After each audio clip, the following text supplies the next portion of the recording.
Thanks so much for joining us here on In Focus. I'm Elizabeth Janelle. Autonomous vehicles are a growing trend across the country, including here in Texas. Self-driving cars are becoming more mainstream, and some businesses see the new technology as an opportunity to grow. Companies like Tesla continue to make self-driving cars for the home, while the Ubers and Lyfts of the world see them as a new taxi. But as corporations look to profit from this technology, accidents involving driverless cars have some feeling uncomfortable about it all. Still others, though, argue driverless vehicles will only make our roads more safe and could help in other ways. And joining me now to kick off this conversation is Senator Kelly Hancock of Texas Senate District 9. Thank you so much for being here today. We appreciate it. Absolutely. Sure. So you authored a bill, of course, after seeing a lack of laws related to autonomous vehicles. It sort of, cleared the way for these vehicles to come to Texas, although there wasn't anything banning them before. But when you were, crafting this legislation that was passed, did it come to mind all that business that could be brought here to Texas, or more business related to this?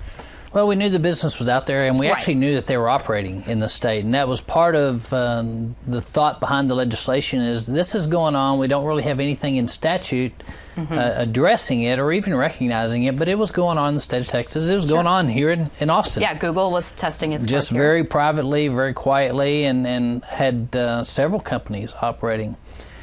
And so it was that, but it was knowing that it's coming, whether we want to accept it or not. It's a technology that is going to be coming, and I didn't see any reason why Texas shouldn't be at the forefront of it. Yeah, and it also put some rules in the books, right, for these vehicles? Or we did, and it was very limited. So, in fact, it was funny. We had probably 70 people in a room and just gathered everybody that could have been involved, from cities to attorneys to Department of Motor Vehicles to DPS to a lot of the auto manufacturers to the software companies. And so the very first question we asked was Department of Motor Vehicles was, okay, you tell us, and the thought was, let's just build this legislation and make sure we don't miss anything. So I went to Department of Motor Vehicles and I said, all right, well, tell me, what do you need? He said, well, is it a motorized vehicle? I said, yes. Yeah, and he said, all right, that's all I need. And so it really was kind of that simple. And we just kind of walked through the process, and Department of Public Safety, all right, what do you need? All right, well, we need, if there's an incident, we need recording devices. If we don't have somebody to talk to, we need something. Okay, well, we'll provide that. And it was very limited, actually. All that we had to do was pretty limited. So we just essentially just put it in statute to recognize this is an industry, this is something that's going to be here, and just kind of let the rest of it play out and let the business grow and prosper. Right. What was it like checking out, one of those driverless vans in Frisco recently? Yeah, it was surprisingly uneventful. And in fact, it was so much more boring than driving with my teenage son. Because it's got to be, because that's got to be kind of scary right there. It can be a little scary, but it's ultra cautious. And so, and they thought of so many little things. For example, it will not take off until you buckle your back seat belt. So you don't have to worry about is somebody going to buckle or not. And then you said there's some signs like on the side of the vehicle to let other drivers know what the vehicle's doing, right? Right, which is a little bit different. Not everybody's doing that, but this company puts a sign on the vehicle to let people know, you've got somebody entering and exit. It's very similar to any of your mobile apps that you have today. You plug in where you are, you just touch a button of wherever you are at that restaurant or whatever that location, touch it, and the machine, the vehicle, the autonomous vehicle knows that to come pick you up there. And then this company had it where you actually had to plug in a code into your app showing that, I've requested this vehicle, this is me, and so that you're communicating back and forth.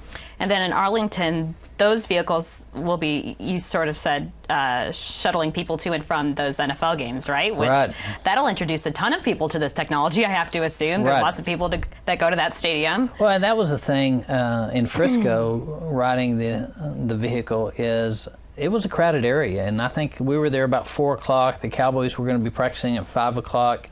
And so as we're riding around, there's people walking around, and it would recognize the people and it would slow down. So the more we have autonomous vehicles, the safer our vehicles are going to be. In fact, when we talked with the Department of Public Safety, they were like, okay, well, let's go through the litany of things that could happen. They're not going to speed. They're not going to run through a red light. They're not They're going to stop at a stop sign and not yield. And so they're not going to drive distracted. You don't have to worry about texting while driving. So there's all these safety precautions that are built in them, especially right now, because they want people to feel comfortable with it. And that's one of the things the company that was offering it in Frisco. Once people experience it, the repeat visitor, repeat user of the app is. So they want people to like it, of course. Right. Sure. Anything else you'd like to add on this topic? It's just incredibly interesting. I feel like we could talk all day, but. Well, the thing that was really important to me is we don't think enough about that blind individual that always has to have a drive somewhere, right?